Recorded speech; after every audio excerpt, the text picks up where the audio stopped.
Regular মাংস রান্নার স্বাদ বাড়াতে মাঝে মাঝে এভাবে রান্না করতে পারেন। রান্নাটা রেগুলার হলেও খেতে দারুণ হয়েছে। রান্নার প্রথমে আমরা একটা গরম মশলা রেডি করে নিচ্ছি। এখানে সব টাইপের মশলা মিলিয়ে আমি পরিমাণ মতো নিয়েছি।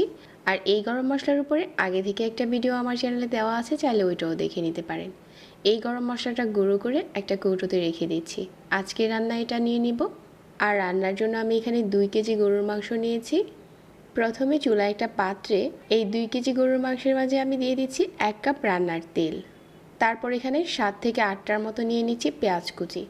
পেঁয়াজটা তেলের সাথে একটু সময় নিয়ে ভালো করে ভেজে নিচ্ছি, যতক্ষণ না বেরেস্তা কালার হয়ে যাচ্ছে। তো পেঁয়াজটা যখন ভাজতে ভাজতে অনেকটা লাল হয়ে গেছে, তারপর এখান থেকে আমি অল্প একটু পেঁয়াজ উঠিয়ে রেখেছিলাম পরে উপরে ছড়িয়ে দেওয়ার জন্য। তারপর এখানে 3 টেবিল চামচ দিয়ে দিচ্ছি আদা আর রসুন বাটা, 1 টেবিল চামচ দিয়ে দিচ্ছি মরিচের গুঁড়া, আর হাফ টেবিল চামচ দিয়ে দিলাম হলুদের গুঁড়া, 1 টেবিল চামচ ধনিয়ার গুঁড়া, আর 1 টেবিল চামচ ভাজা জিরার গুঁড়া।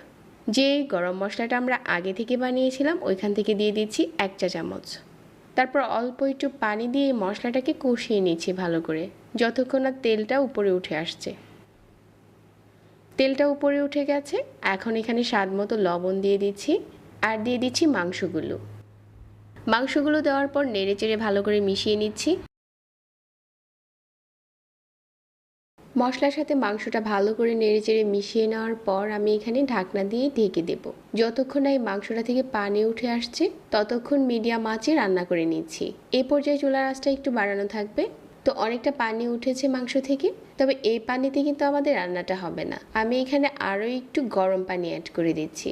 1 কাপের মতো গরম পানি দিয়ে দিচ্ছি।